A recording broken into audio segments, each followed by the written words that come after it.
এরকমভাবে যদি তোমরা একবার বাড়িতে চিকেন চাপ আর বাটার নান করো, আমি বলছি মুখে পুরো লেগে থাকবে।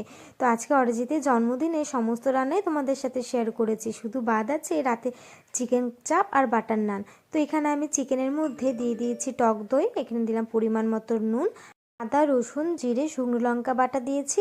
এরপর দেবো কাজু পোস্ত আর চাল মগজ বাটা, এই অর্ধেক করে দিলাম, কারণ আমি যখন কষাবো তখন কিন্তু আমি অর্ধেক দেবো। আর সামান্য পরিমাণে ওই 1 চামচের মতন আমি দিলাম পেঁয়াজ বাটা। এরপর দিলাম মিঠা আতপ ওই 3 থেকে 4 ফোঁটা, যেমন কোয়ান্টিটি থাকবে চিকেনে সেরকম। আর এখানে ছিল লবঙ্গ দারচিনি আর একটা 2-4টে এলাচকে একটু শুকনো খোলায় নাড়িয়ে নিয়েছি, দিয়ে একটু হালকা আধ ভাঙা করে নিয়েছি। এরপর একটু দিলাম গুঁড়ো দুধ, আর কালারের জন্য দিলাম কাশ্মীরি লঙ্কা গুঁড়ো। এরপর এটাকে ভালো করে ম্যারিনেট করে রাখতে হবে।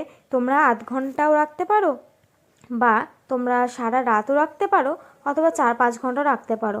আমি ওই সকাল 11টা নাগাদ করেছি, সেই রাত 8:30 নাগাদ করেছি। তার ভেতরে চিকেনটা যখন খায় এত সুন্দর জুসি হয়েছিল, আর এত সুন্দর পরিমাণে নুন থেকে সমস্ত কিছু মশলা মাংসের ভেতর ঢুকেছিল। ম্যারিনেটটা একটু বেশিক্ষণ রাখলেই মনে হয় আমার ভালো লাগবে। তো কড়াই পরিমাণ মতন তেল দিয়ে ওই যা যা মশলাগুলো দিয়েছিলাম সেগুলো আমরা আবার পুনরায় দিলাম।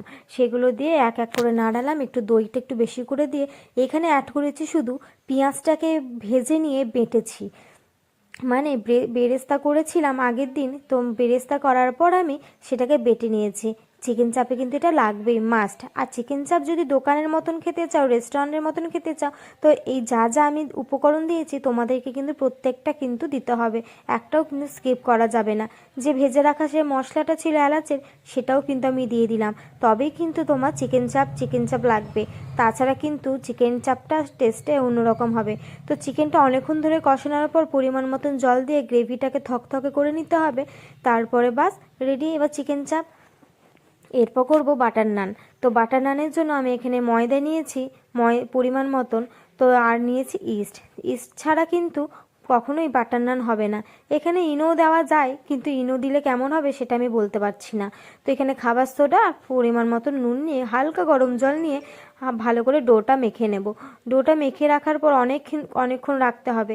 আমি ওই দুপুর 3টে নাগাদ করে ডোটা মেখে রেখেছিলাম, সেই 8টা নাগাদ করে আমি কিন্তু বাটার নানটা তৈরি করেছি। তো কেমন করে ফুলেছে দেখো, পুরো তার ডবল ফুলে যাবে। তো ভালো করে হাওয়াটা বের করে ভালো করে ডোটা আবার পুনরায় মেখে নেব। মেখে নেওয়ার পর ডোটাকে গোল গোল করে লেচি কেটে আমি বেলে নেব।